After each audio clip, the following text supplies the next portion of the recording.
attribute knowledge on artificial intelligence, as we have seen a lot of growing use of it, and that comes with a lot of challenges, particularly when we look at inequality around design, use of it, and impact, particularly in our developing world. Today, we are here to discuss, share what A-Data and CDD have been working on around evaluating gender bias in AI applications. This is part of the Equitable Challenge funded by USAID and implemented by DAI. So to moderate today's event, we have an advocate, particularly for women, girls, and mental health. She's a broadcaster with over 10 years experience, and she is an actress and a musician as well. Kindly help me welcome Enimwa Ado to moderate the session. Thank you. Thank you so much. Good morning. I hope everyone is feeling okay. So let's just dive straight into it. We're going to have our opening remarks shortly, but before we do that, let me tell you a little bit about the organizers of this event. So first of all, we have CDD. The Ghana Center for Democratic Development is an independent, non-partisan, non-governmental, not-for-profit research and policy advocacy think tank, advancing democracy, good governance, and inclusive development. For 25 years, CDD-Ghana has worked to complement the broader objective and the demand for public accountability. The center harnesses the power of evidence-based research, ideas, and partnership to encourage dialogue, inform, and influence public policy. So that's CDD. And then we also have A-Data. So A-Data is a research lab that's based at the College of William and Mary in Virginia. A-Data is a leader in geospatial impact evaluations, which combine satellite imagery, machine learning, and traditional data collection to conduct rigorous evaluations of development policies and programs. A-Data's Gender Equity and Development Initiative seeks to better measure and contextualize women's empowerment through the combined use of geospatial tools, on-the-ground data collection, and rigorous evaluation. So that's just a little bit of background for you. I think we're all ready to get into it. So I'd like to invite Dr. Edem Salome. She's the Director of Research here at CDD Ghana. She's going to give us the opening remarks.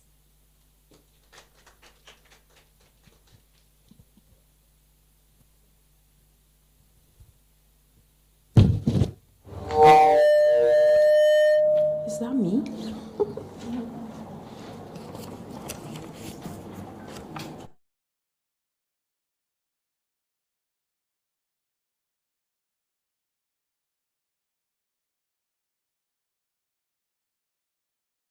I wanted to say that I thought human beings were still efficient, but I think the machines will take over.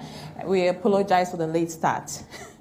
Right, so distinguished guests, and on behalf of CDD Ghana and A-Data, a warm welcome to you to this workshop on evaluating gender bias in AI applications using household data. Well, artificial intelligence is here with us, and as they say, AI is a technology that enables machines to simulate human-like cognitive processes and learning and reasoning and decision-making. Of course, as we all know, artificial intelligence is rapidly transforming how we do things, from healthcare, finance, education, media, and entertainment. Indeed, AI applications transcend various domains, ushering in a new era of efficiency and innovative solutions to complex problems. So understanding and addressing the implications of AI on our society is ever more imperative.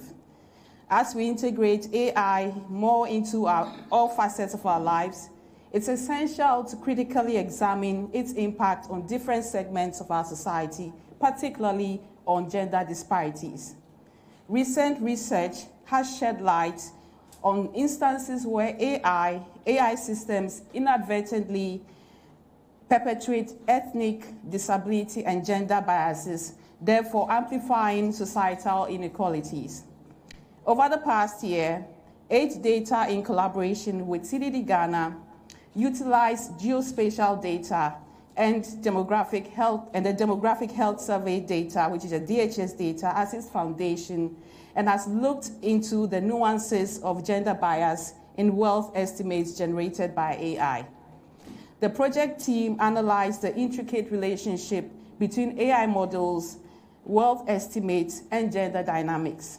They used AI's capacity to discern and classify to reveal biases that may lie hidden within the DHS data. Today's workshop will explore the interplay between AI, gender bias, and some of the tools needed to foster equitable and unbiased technologies. As you will see from the findings when they are presented, while AI models demonstrate their strengths and usefulness, any bias, no matter how small, can cast shadows on accuracy. The gender lens through which this project has been meticulously executed exposes the disparities that may evade conventional analysis. For instance, we notice that the digital realm can mirror and amplify the inequalities ingrained in our societies. Gender bias insidiously woven into the algorithms that underpin AI systems. We also see, for instance, that models trained on male household data, and I'm getting into some of the findings here, consistently outperform their female counterparts. And I'm sure the findings will tell more, and I don't want to get into that. So to quickly conclude, it's our hope that this study is just the beginning, and I believe that the methods and findings presented today will lay the groundwork for others to continue by unraveling more questions and answers towards a future where AI's power is harnessed for the betterment of all, regardless of gender, and where AI becomes a driving force for empowerment rather than one that perpetuates disparities.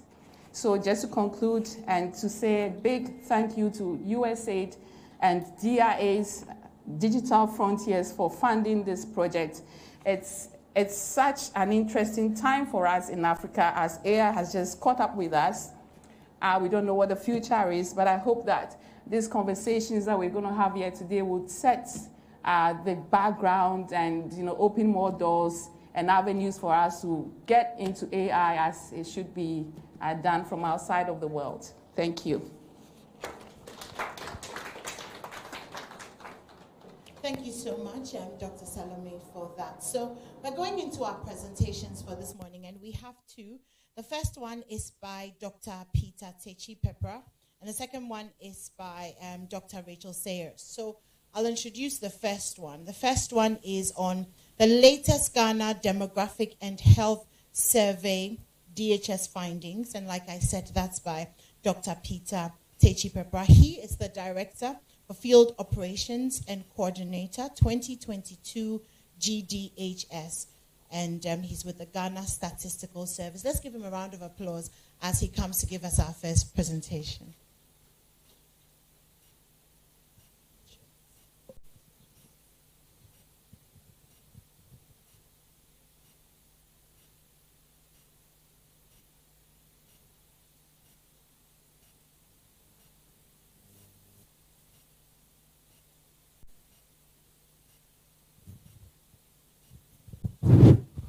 All right. Good morning, everyone. Yeah, as it was indicated, 2022 we carried out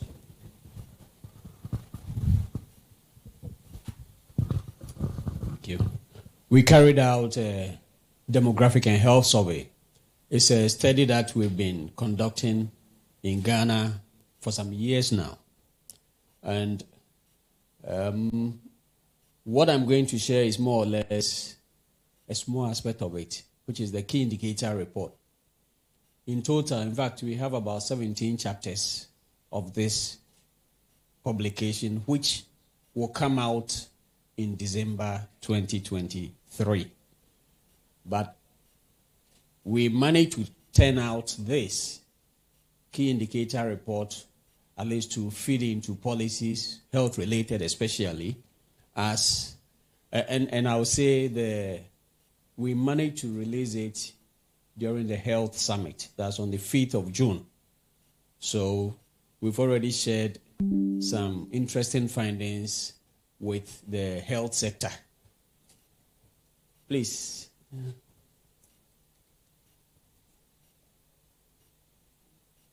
All right.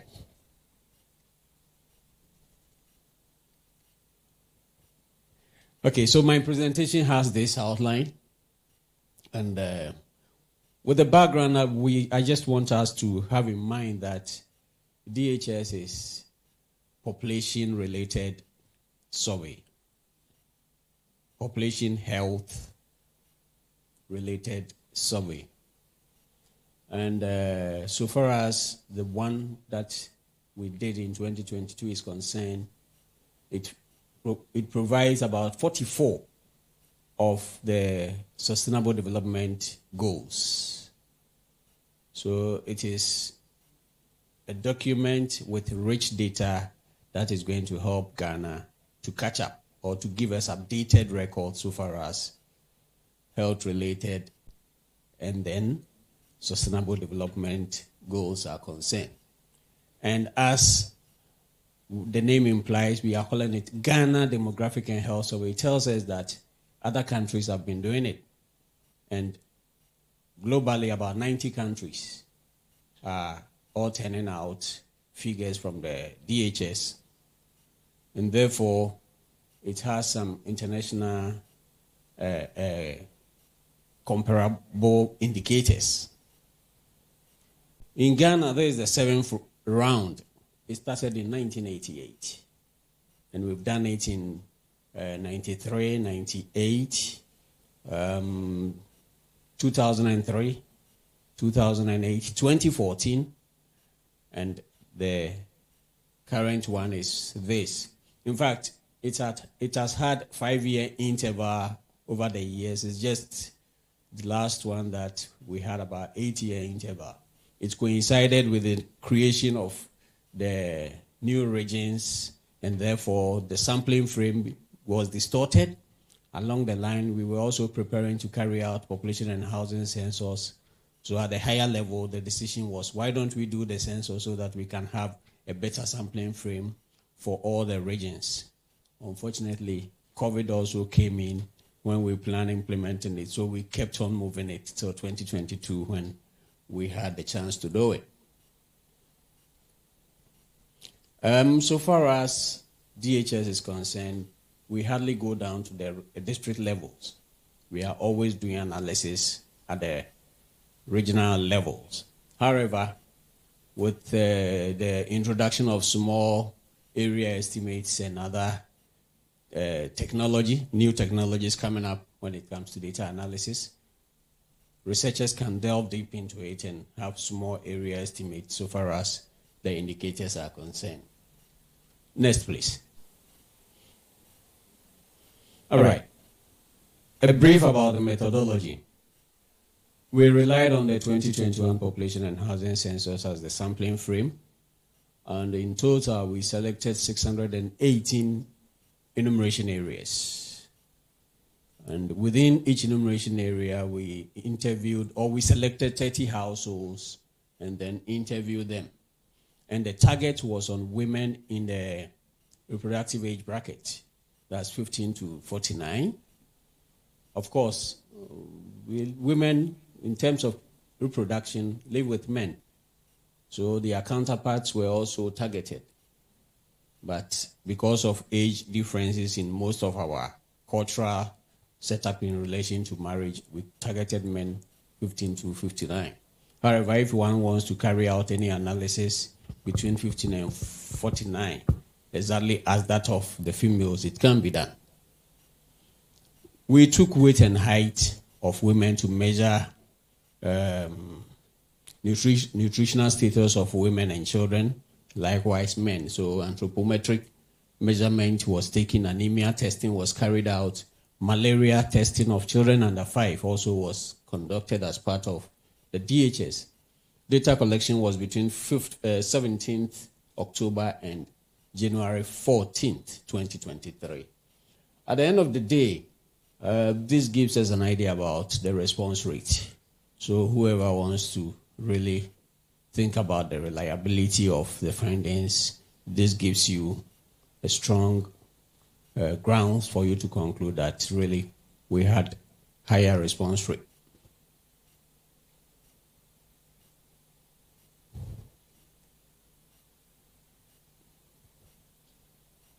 All right. This gives us a picture of the fertility rate over the years. That's somewhere in 1988, a woman in Ghana in the reproductive age bracket could have about 7 children in her reproductive lifetime. Of course, certain measures have been put in place, educating us on family planning, education, and so many factors have contributed to it. And now, fertility rate in Ghana is around 3.9 per woman cycle, so far as the reproductive age bracket is concerned. Next, please. We try to come up with teenage pregnancy across the regions.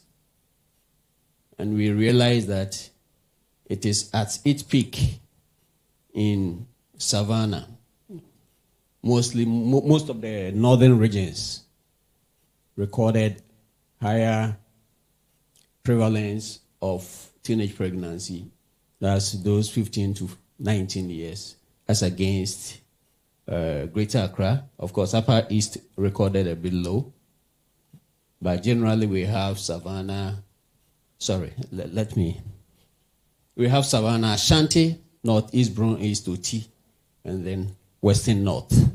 And if you look at it critically, these are regions with higher percentage of rural population. Next, please. Relating it by level of education and wet quintiles,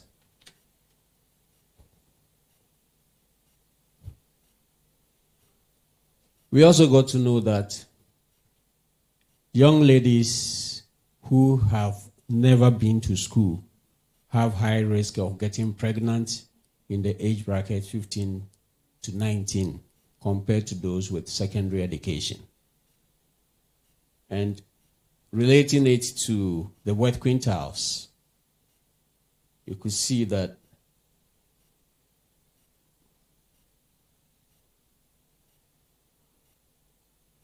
those in the higher quintiles have lower percentage compared to those in the lowest quintile.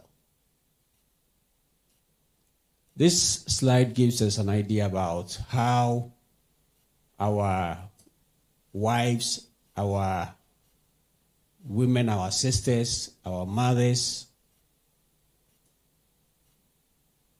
had services through antenatal health care.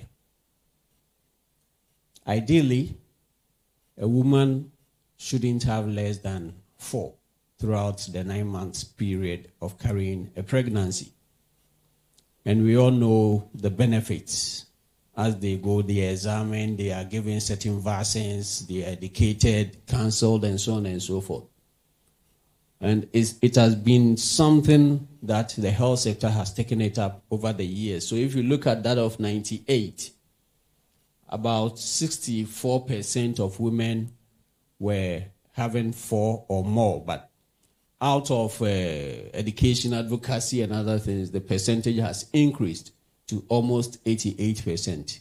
It tells you that now if you take 10 women who are pregnant, almost 9 utilize the health care, and its advantages are enormous.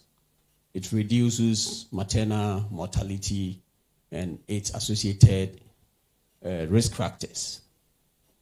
And relating it to regional variations, you could see that where we have the red are the regions of less patronage. And you could see that Oti region, we have the savannah here, are areas that the women do not utilize these health care, either from a midwife or a doctor or whoever. It could be as a result of multiple factors. Maybe they are not closer to health facility, or they've not been educated well about the importance of the utilization of these antenatal health care services.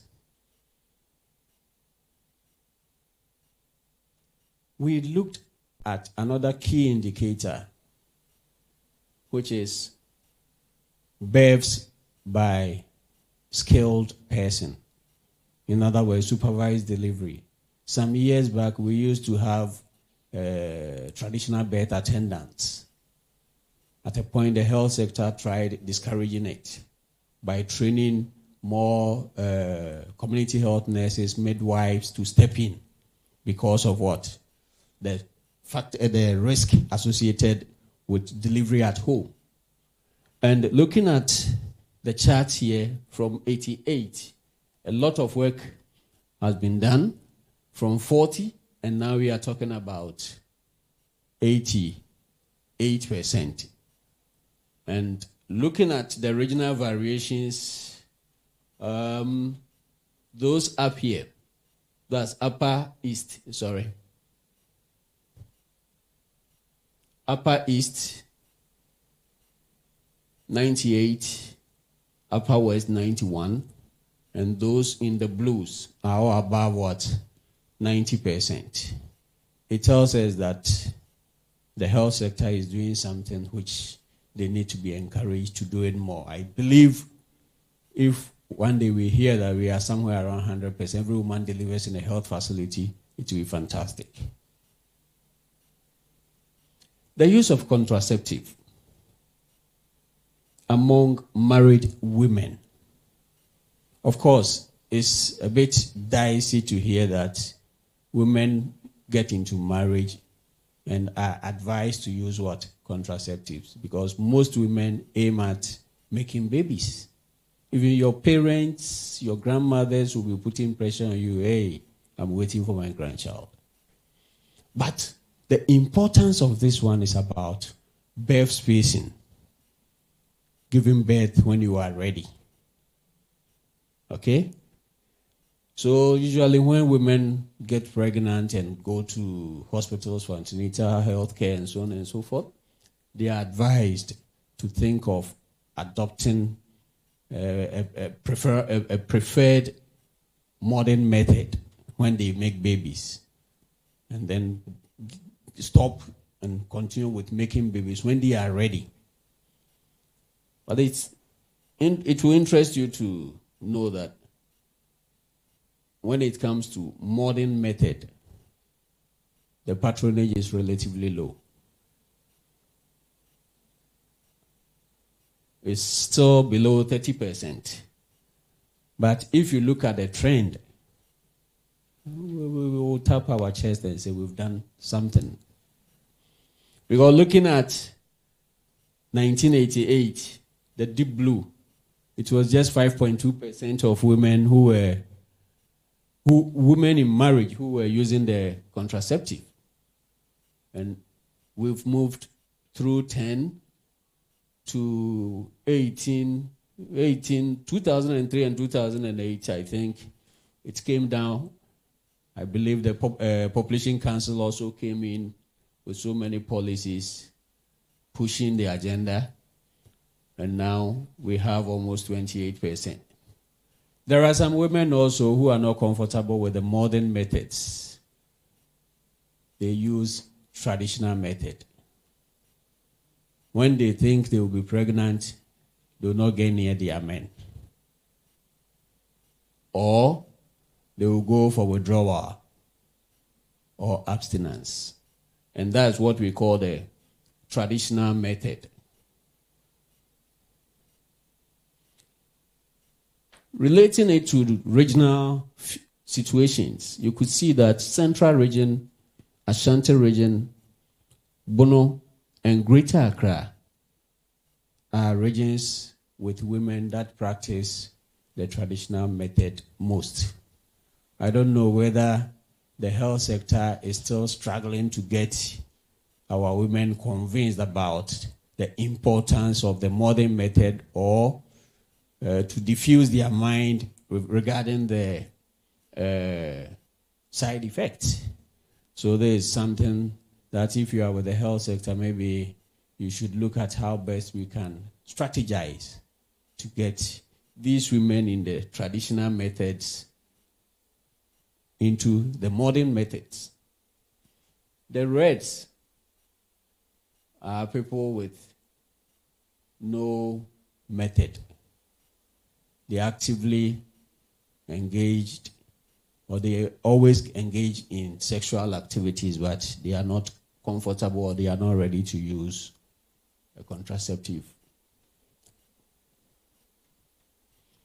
Now, the next one is about childhood vaccination, in other words, immunization. As a country, we are aiming at having 95% full vaccination of our children. If we say full vaccination, BCG, Penta family, the polio family, throughout the period, more especially for children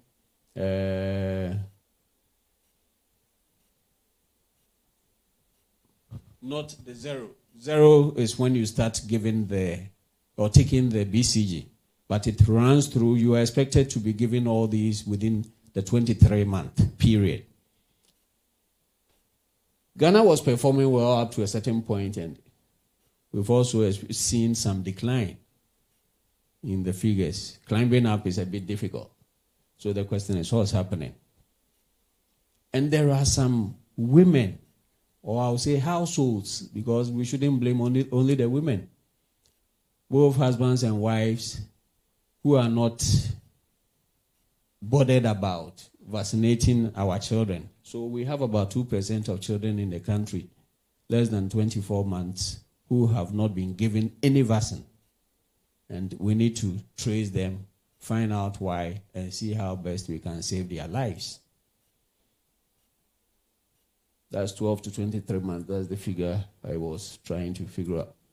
And it is more prevalent, those who don't take it, in northern, for western, northeast. At least these regions, Central, Volta, Ashanti, Western North, and Bono, they have been given full vaccines, or all the children there have been given certain amount of vaccines. We also captured malaria prevalence. I think over the years, a lot of noise have been made on malaria. We used to call the unit in charge as National Malaria Control Program. Now they are saying it is National Malaria Elimination Program. They have achieved something. Why am I saying that? They started introducing the use of mosquito bed nets, encouraging our wives, women, when they are pregnant, to sleep under the net with their children, and so on and so forth. Now, we did 2 tests, a rapid diagnostic test on the field to check whether the children had malaria, of which they don't know, or they had it and they were sick. And we had another one where we took blood sample to the lab, that's National Public Health Reference Lab at Kolebu, and it came out that 8.6% of children under 5 had malaria parasites within them. But if you relate that of 2002 to the previous, you could see that we started from 26.7 with their interventions and everything. We have now come down to 8.6. It's not eliminated yet, but something has been achieved. And I think if we intensify the programs and we in households also adhere to their advice, we may get closer to the 0 one day.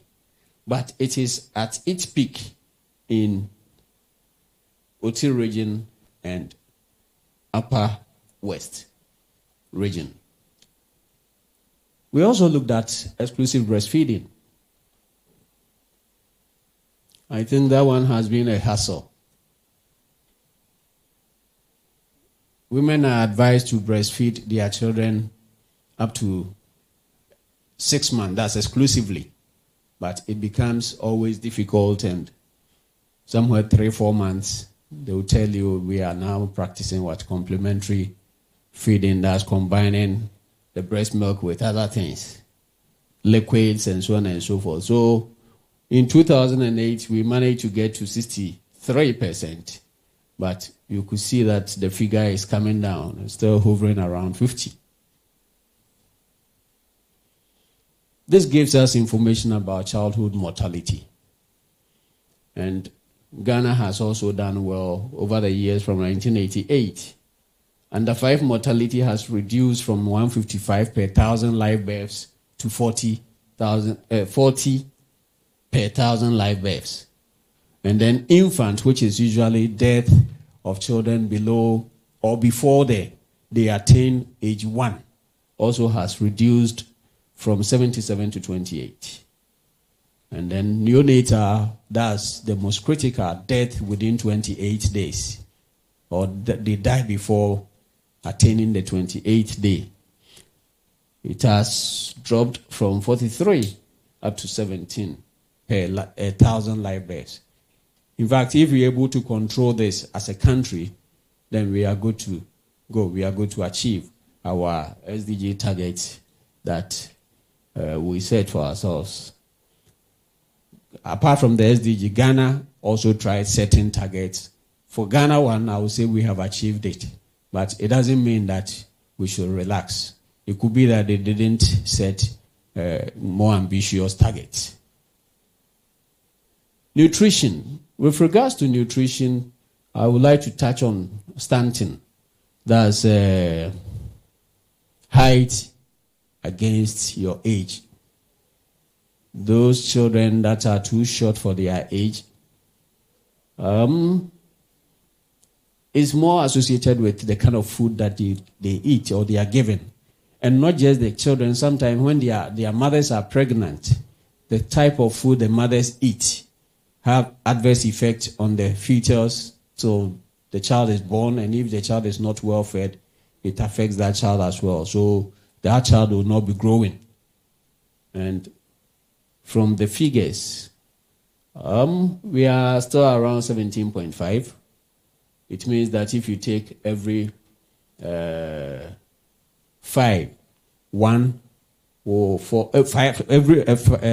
children under 5 years, one may be falling out of or falling under stunting. And it is more prevalent in the northeast and then certain parts of Savannah. And looking at it by wet quintiles and education, you could see that those with higher level of education, that's the mother's education, has positive impact on that. It tells you that it is important to educate our women, our young ones, so that they would appreciate, understand why there is the need for them to feed themselves well, especially during pregnancy, and likewise when they deliver, the babies should be taken care of well. They should be given all the vaccines and be fed well so that the children can grow and grow well. This gives us an idea about anemia. And we got to know that even though Ghana has performed well over the years, from 2003 up to 2022, we still have a reasonable number of women, children, 6 to 59 months, who are anemic.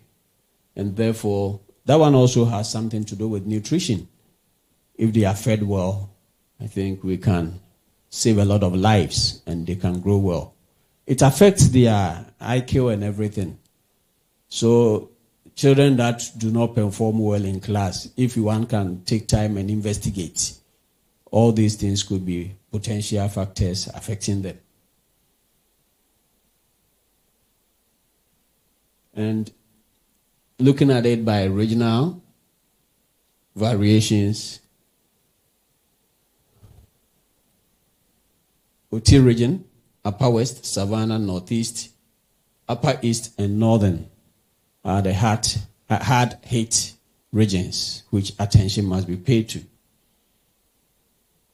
HIV testing and sexual behavior. We try to figure out from our respondents, those who have ever tested for HIV for whatever reason. And it came up that most men have never tried going for tests. It could also be that the policy in place is more or less favoring women to know their status. Because usually when you get pregnant, throughout the period, among the tests that will be carried out on you, they will carry out HIV testing. It's a requirement by the Ministry of Health. And we, the men, like I believe even if we are ill and we are asked to go for tests, we will run away. And it's not helping us. And if you look at the variations, in terms of regional variation, Savannah, Northeast, Northern, almost all, Greater Accra, more than 60% of men do not know their status. They've never done it. But the sad aspect of it is, if you look at men and women, the red and the blue, those who have ever engaged more partners is the men. Sometimes we brag. I've dated 20 women in my life. Then we are happy. You see? But there should be a policy that will encourage us to know our status. Maybe health people should come up with a policy where any man who goes with even headache or malaria, we will take a part of the sample and do HIV testing. And when we know it, it will also help us to what? Live longer. Because you'll be on ART and other things and ensure that you live quality life. This gives us the age intervals of the men. And those 15 to 49, the variation is 2.8 against 1.9. But get to the latter part. Between 30 and 39 years, men have lifetime partners about nearly 9. Women, that's men in this age bracket, and men between 40 and 49 also almost around the same, as against women, average of about 3. So in terms of policy, I will play it. Maybe CDD can take it up in a way. Other data will come, as I said, getting to the tail end of the year on women empowerment, domestic violence, and other things. In fact, we have about, as I said, about 17 topics from the DHS, which we can pick some, make noise, advocate on how best we can get the males at par with that of the women. We are talking about biasness in data. When it is about wealth, we always say men always claim more than the females. It could be that we do more research work in that area. There is also another area that we can do a lot of research and see how best we can put in the needed interventions to get men also abreast with some of these. Key takeaways, ladies and gentlemen, at least from the DHS key indicator report, we've got to know that as a country we are making progress on some indicators. That's reduction in malaria among children under 5. That's malaria prevalence. Infant mortality is coming down, and under 5 mortality is also coming down. Skills-based attendance coverage has also improved drastically across all the regions, which is a plus. And there is the need to revisit strategies to encourage the population in knowing our HIV status. Thank you very much. Thank you very much. That's Dr. Peter Techi-Pepra. Let me just ask you guys really quickly, how many of us know our HIV status? Just, oh, wow. Okay. I think a few weeks ago, the Ghana Health Service introduced the quick testing, the one that you swipe your mouth and then 20 minutes, you know. I wonder what people do in that 20 minutes. Are you sitting in your living room waiting for 20 minutes to know? But since it's accessible, I think the rest of us who don't know our status should get tested. So thank you so much for that. Dr. Peter Techi-Pepra, Director, Field Operations and Coordinator, 2022, Ghana Statistical Service. So there'll be a period when you can ask questions. So if you just write your questions down, you'll have the opportunity to ask all the questions that you would like to. All right. So let's move on now to Dr. Rachel Sayers. She's a research scientist with Aid Data, and she will be giving us a presentation on evaluating gender bias in AI applications using household survey data findings. Let's give her a round of applause.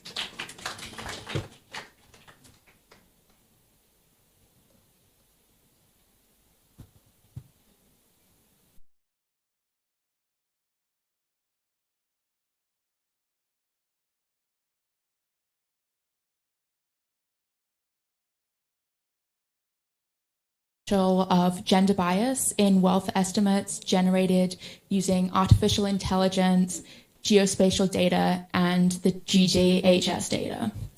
And this project was funded through USAID's Equitable AI Challenge and implemented through DAI's Digital Frontiers.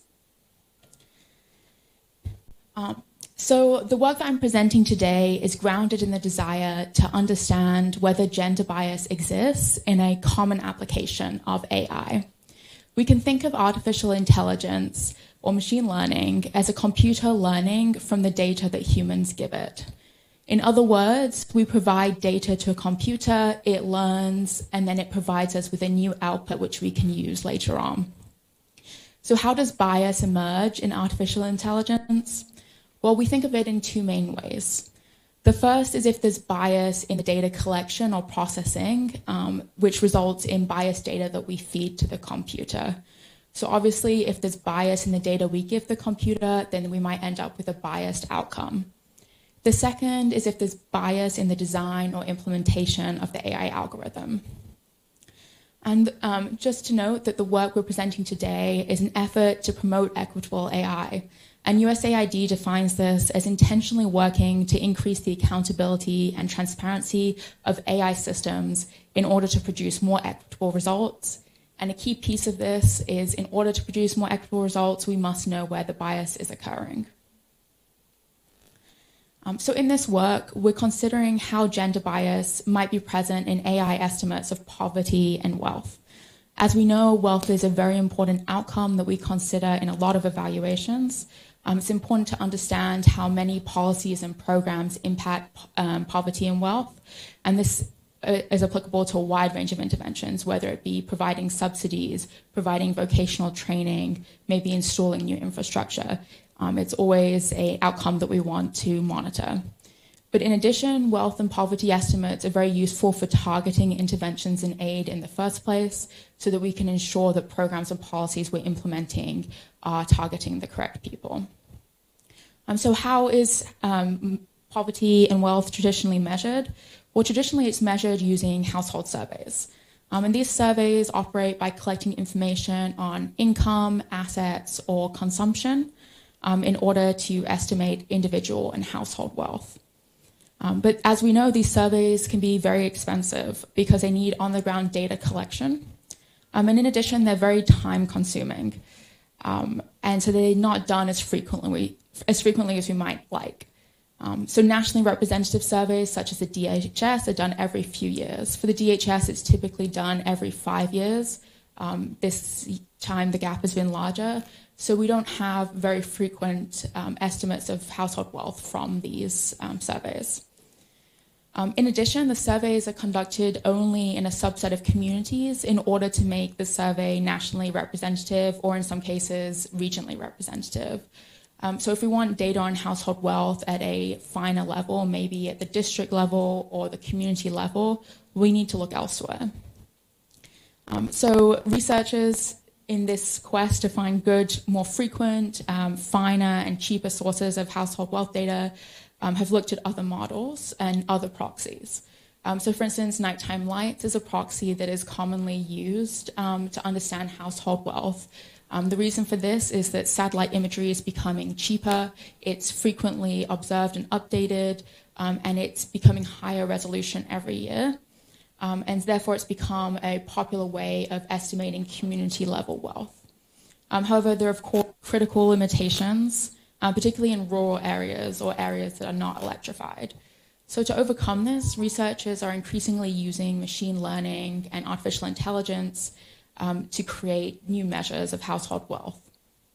And broadly, there's been a growing body of research on how to do this, and there's many new non-profit organizations and profit organizations that are estimating household wealth in this manner to be used in various ways. So to develop these models, researchers give computers existing measures of household wealth for the computers to learn from. And the most common data source that's used for this is the DHS. But despite the fact that DHS is so commonly used for this, so far there's been no work that we're aware of to look at how gender bias might occur in these estimates. And so this is what we are interested in looking at. And it's important because we frequently use these measurements to estimate the effect of evaluations.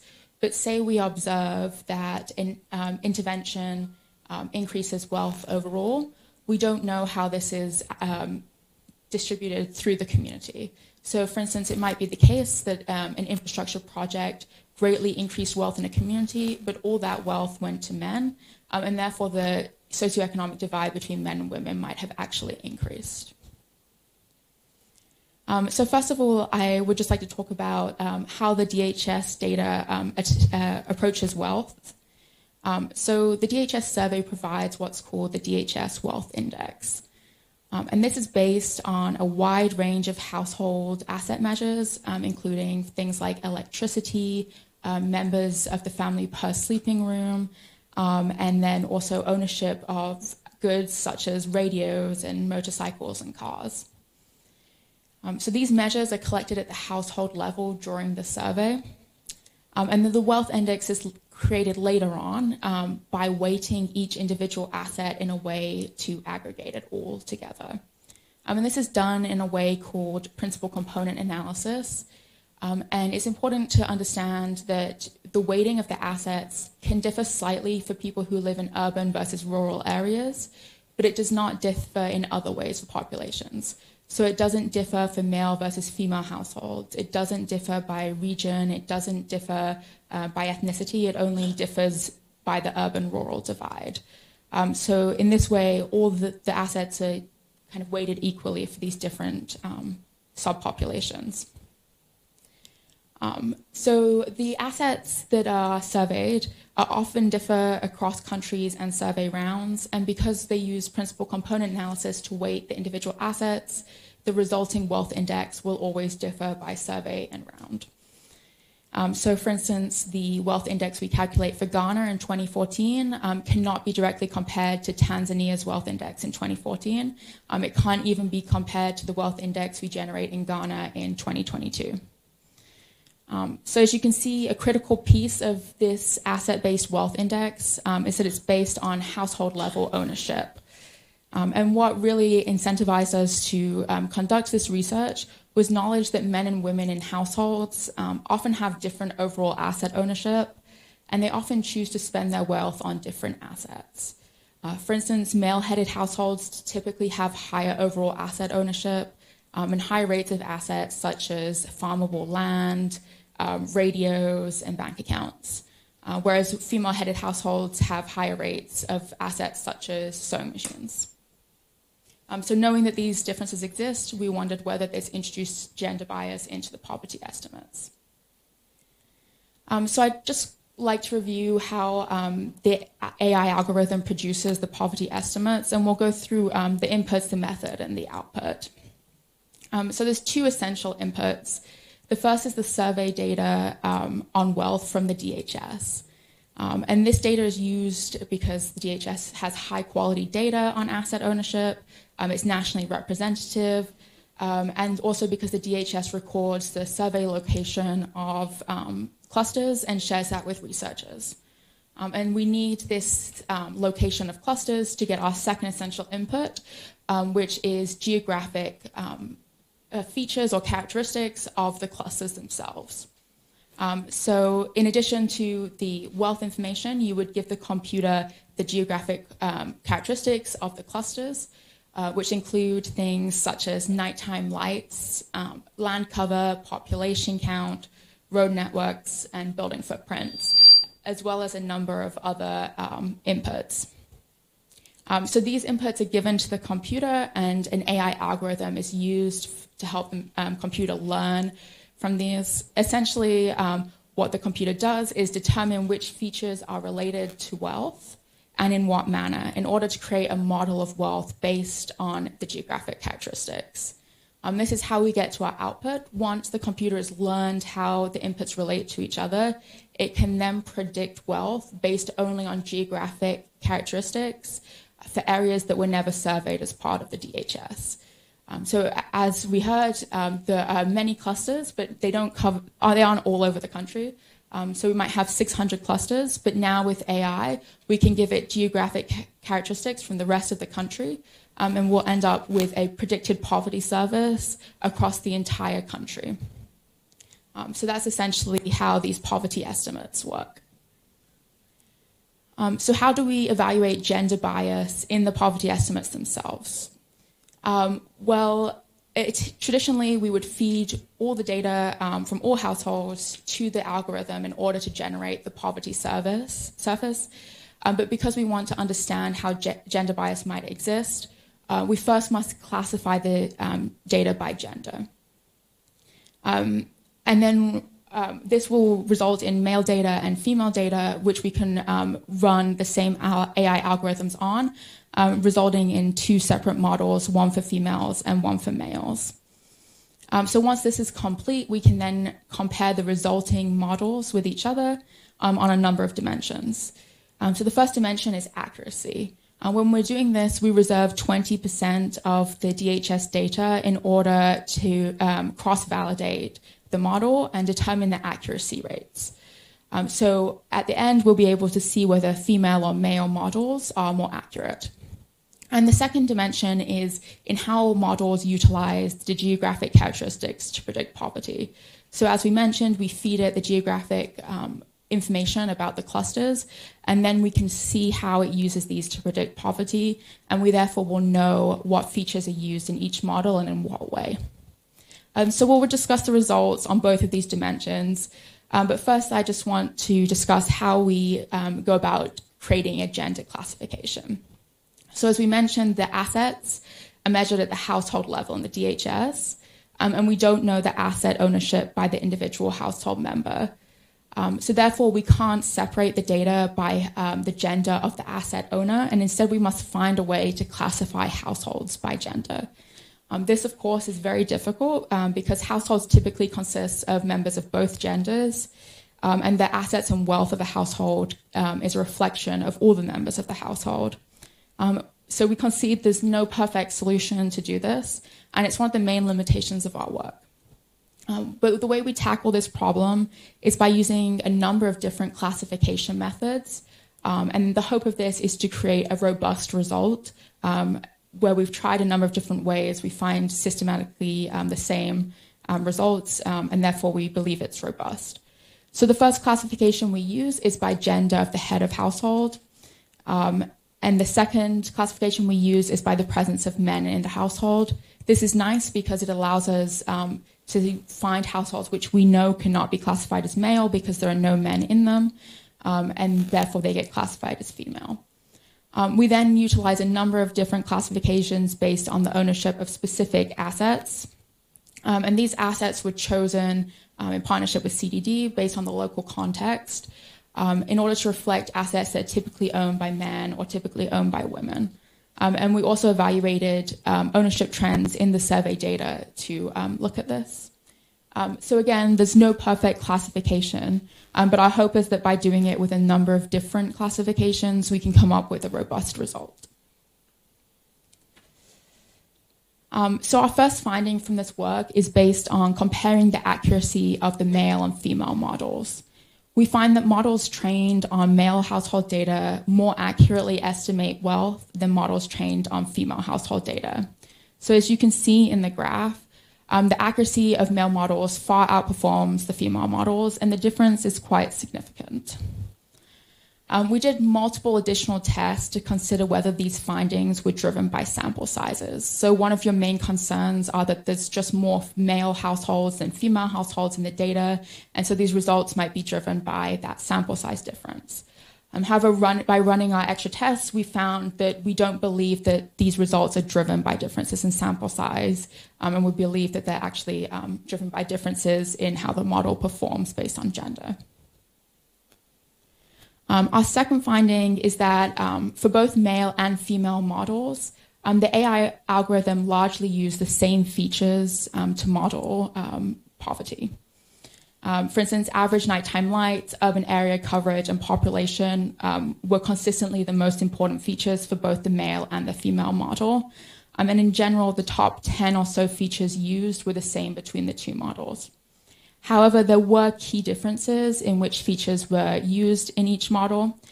For instance, travel time to a major city was more important in female models, perhaps because access to urban resources is more important for female wealth accumulation than for male wealth accumulation.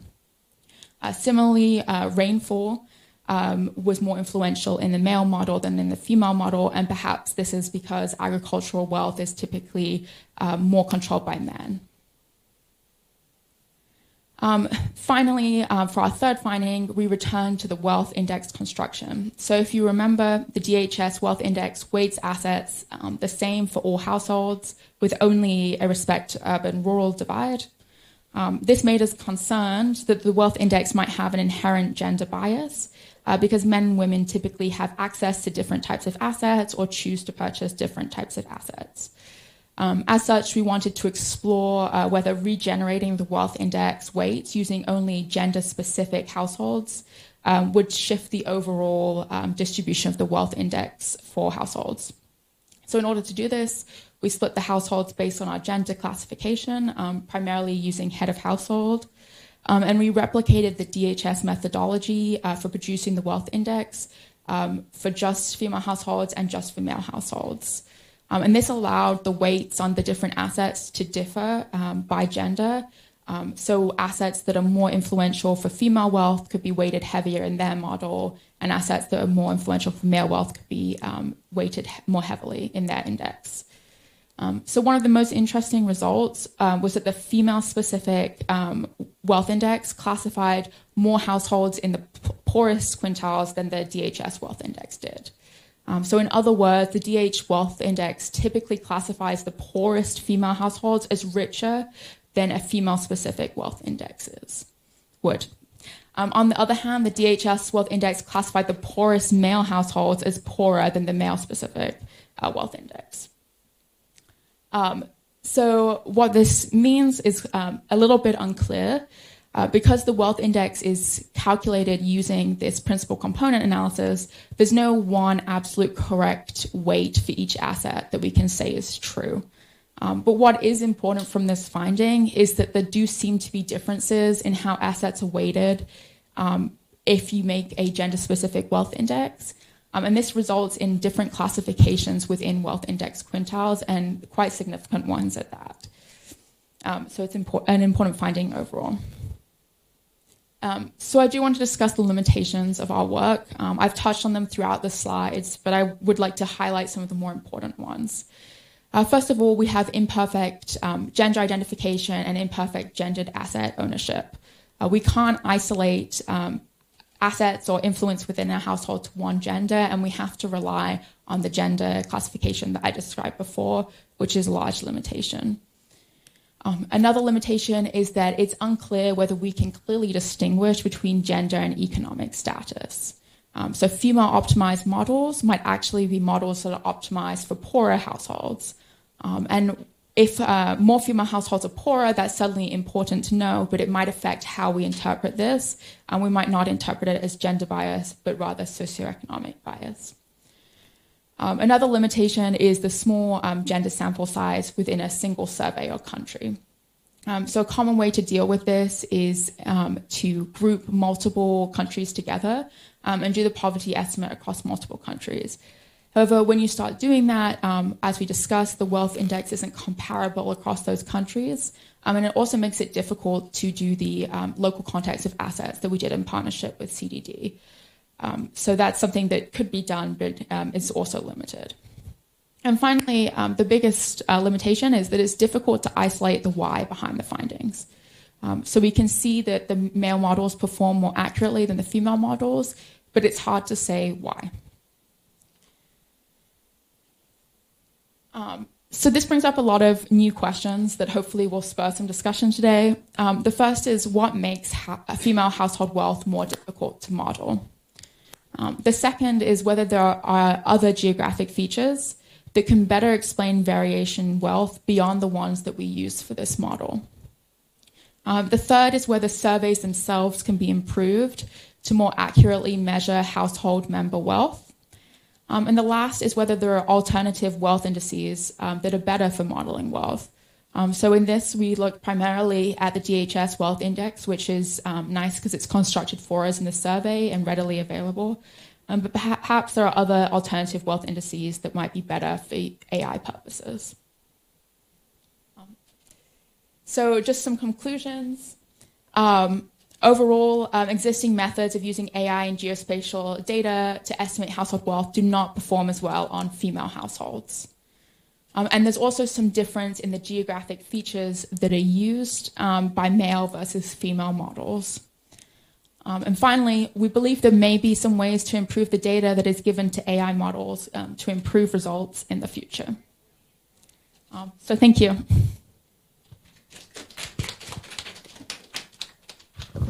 Thank you so much for that. I'm sure you have your questions because that was a very interesting presentation. And what we're going to do now is we're going to go into our panel discussion.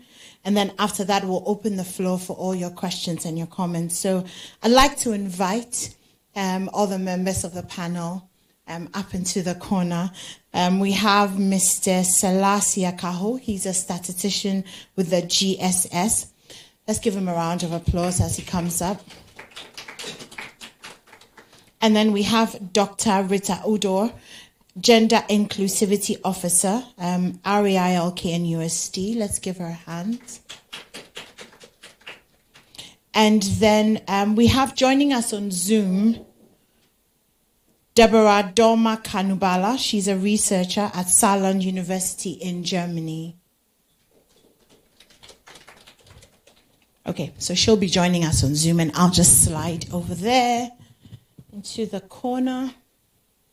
But let me start with your general comments. So, Selassie, what was your what did you think about everything? Or first about the research, and then also about the evaluations.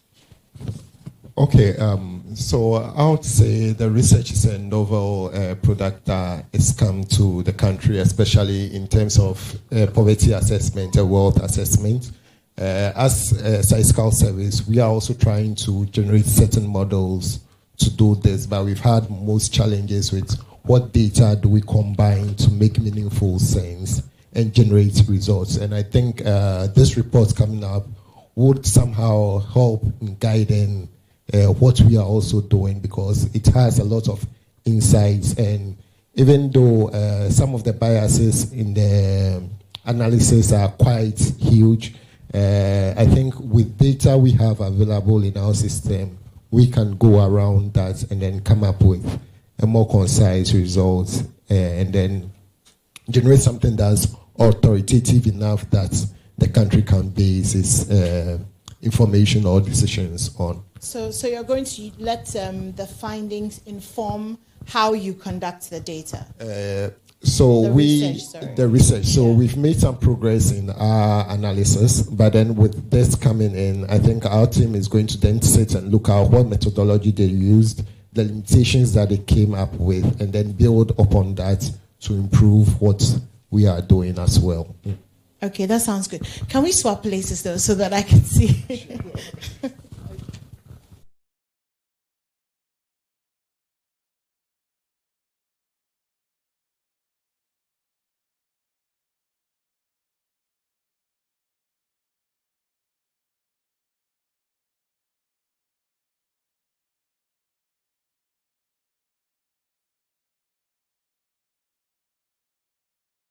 Very good, especially as a gender and AI inclusivity officer. I'm always interested in what data are we using to model our AI, because we already know that our society have gender inequality, and AI has come to improve the lives of people. But then if we if we don't model, we don't use the right data, we are going to ensure that this same gender inequality is going on in our society. So it's very interesting that we are looking at the DHS data, because most of the time, there's the data we use. So if there are problems with how data was collected, then it's also going to affect what policies that comes out after that. So it was very interesting seeing that. On the presentation made by Dr. Rachel, when I also read the document, I was a bit, one thing that I was concerned about was on how you use ownership and control of assets. So as a gender expert, we don't just think about ownership, we think about access and control. And so your first question, I wanted to even the limitation on what makes female household wealth difficult to estimate. And this can be one of the reasons, because a woman can own an asset, but she doesn't have control over it. When we talk about control, we mean the ability to make decisions over those assets. And so the women can own the asset, but they don't have control over it. And this can actually influence when you are taking this type of data. Yeah, thank you. All right, thank you so much for that. We have Seth Goodman joining us on Zoom, as well as Deborah Kanubala. So let me take some of your comments. Let me start with you, Seth. What did you think about all the findings that were presented here today?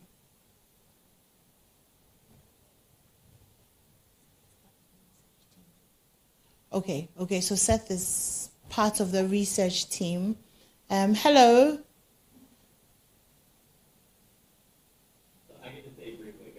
I was part of the team working with Rachel and CDD-Ghana. So I'll just say that in doing this work, we're really trying to open the door to support others who are also going to look into ethical AI and better approaches for producing poverty estimates in Ghana and other countries around the world. So I think, what the other panelists talk about, how we can address limitations in the future, are all exactly the kind of discussion points we're hoping to hear.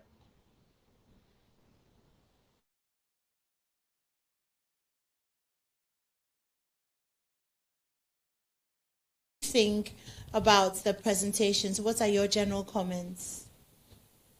Okay. Hi, everyone, and good afternoon. Thank you for joining me online. So mostly my research is on developing fair machine learning models. And just a minute, I'm getting a...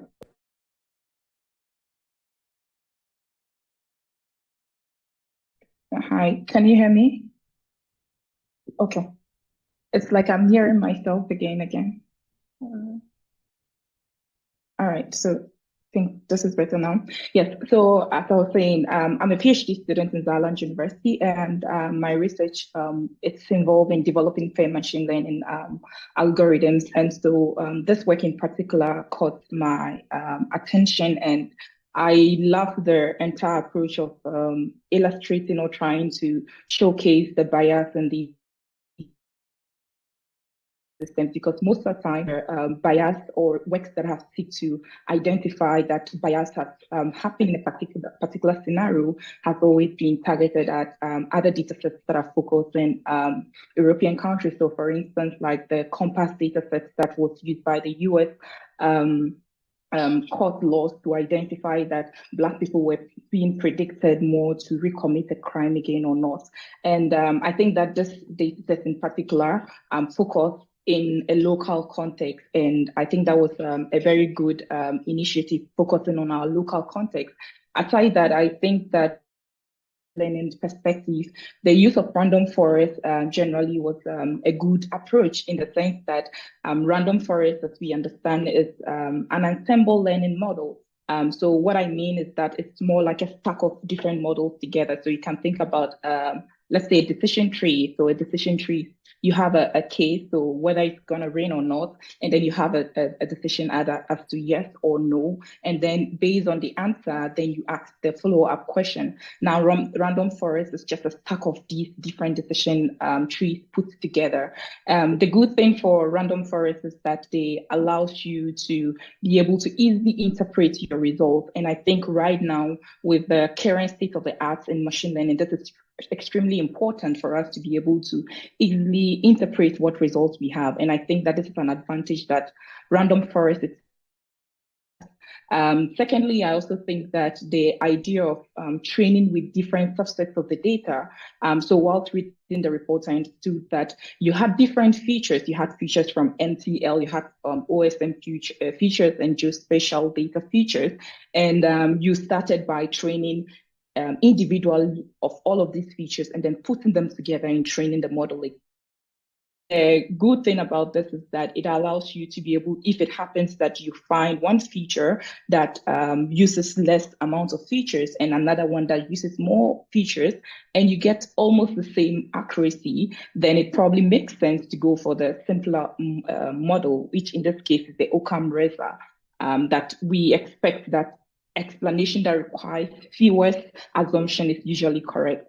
So again, I think from that approach of using very few subsets of the data is, or trying to train with different subsets of the data was really a good initiative. However, there was something that struck my attention. Again, like I said, I'm mostly interested in developing fair machine learning models. And one thing that we understand is that during the entire development phase of a machine learning project, so you start from the data collection, you go to the data preprocessing, go to the model development, then you deploy your model, then your feedback. We understand that at every stage of this process, you can have some form of bias that is incorporated. Now, the beginning part of it, which is the data collection process, from the results of this report, we noticed that women were more, the assets, ownership, and control were usually identified as owning things like charcoal, and men, on the other hand, were owning things like motorcycles, farmland. So they were owning more like really physical, tangible physical assets, where on the other hand, females were owning freedom or owning or controlling charcoal and other things. This is an example of what I'll call stereotypical bias, in the sense that there is this perception, especially in our local context, because I'm Ghanaian as well, where we sort of sometimes put women in a certain place and men in a different place, like men own the household. And so what we saw or exhibit typical bias. And then when we come to a machine learning development phase, we have what we call the bias transforming and bias preserving.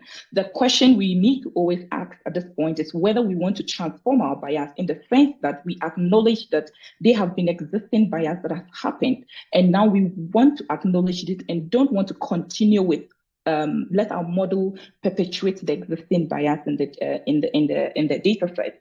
And the bias preserving here is that we forget that there have been historical indifferences or discrimination that have occurred, but we put everyone on the same level and then try to just build a model that then tends to ensure fairness in that case. But I think this is something that going forward, we probably want to think about is how do we deal with these stereotypical biases in data sets of this sort? Because this is in the local context, this is what we have on the ground.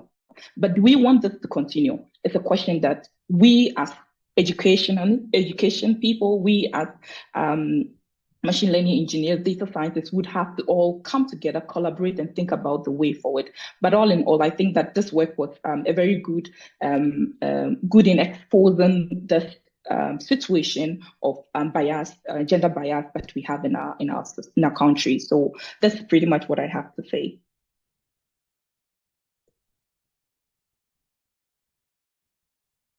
You here have more money under your mattress than in the bank? Hello. Because I was telling Dr. Sayers earlier that a lot of women actually tend to hide their assets. I don't know if you guys would agree with me. Let me see by hand if you agree with me that we tend to hide. We don't want people to know, right? So I think that maybe there should be a part of the data, is hidden, like there's a non-disclosure that you said is hidden assets, so that maybe it can be more. But that's just by the way. Thank you so much for that, Deborah and Seth, who are joining us by Zoom. So let me come back here. So you guys are in Ghana, Dr. Udor and Selassie. What are some of the frontiers of AI applications in Ghana? So AI actually projects itself as something that we can use to bring about development in our country. So for instance, when you take something like the health sector, we can actually use AI there. We can use AI, like we saw things about this maternal and child health. We saw all this data. We can use AI to promote better health services for women and girls. We can also, when it comes to even environment, we can also use the AI to predict the rainfall patterns. And even for farmers in rural settings, they can be able to use AI to help them detect diseases and also know the crops that can work better within the environment in which they find themselves. As someone who is more into gender and AI, I'm actually also interested in how we can use AI to solve some of the challenges that women face. One of the projects that we are working on is how we can use AI to help victims of gender-based violence. So as we already know, gender-based violence is something that permeates in our society. And one of the problems that people have is either reporting or also getting access to services when they have been abused. So we are trying to use AI to help some of these women also report. Reporting is not also an issue that has to do with only women. We know that in our society, we have this stigma attached to even people, or especially men, who report that they have been abused. Yeah. Exactly. So these are all areas that we can use AI to bring about development and change our society. Thank you. Selassie, any ideas?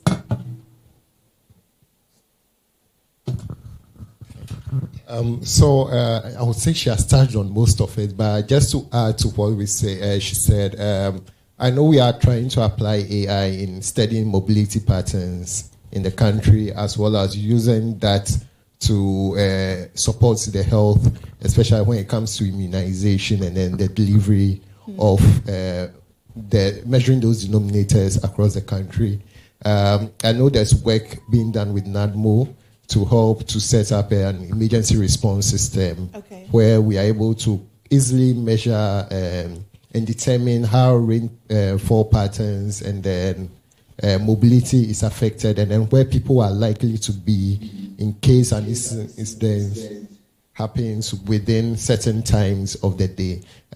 Chiefly, we implemented one part of it during the COVID time, just during the lockdown, to study whether the lockdown actually had effects or whether people actually stayed in their rooms. Did they stay inside? Yeah, actually. Well, that's good then. So we did a cross-country assessment. We did within Accra and then Ashanti region, and realized that usually people move from outside, let's say Adenta, Tema, Adan area to Accra Central to work. But within that period, there was no movement. So then those models told us that, okay, those things were actually being affected. Like the security personnel were doing their jobs well, and then the lockdown was effective.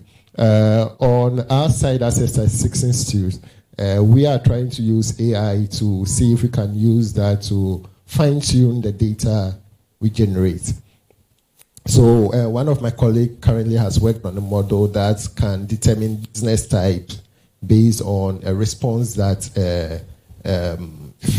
we get from the field. So in case you go to someone and the person says, I'm a dressmaker, how do you associate that with a particular standard ISO code that you can then compare the business that person is doing with something that is being done by someone somewhere else in the world? Yeah. But the AI won't be able to tell us if the tailor or the dressmaker will have our clothes ready at the time that we need it. That one we can't measure. That one we leave it to God. Okay. All right. Well, thank you so much for that. Deborah and Seth, I'm not sure if there's anything you'd like to maybe add. Let me start with Deborah. What are some of the areas, especially in Ghana, Africa, that you would like to see us being more AI about? Okay. So I think what I've mentioned, which is relevant for our country context, is with regards to health. So we have Mino Health, which is a company headed by Darlington Akogo. I'm sorry if the surname I didn't mention it correctly, but Darlington and his company is into using AI for health diagnostics.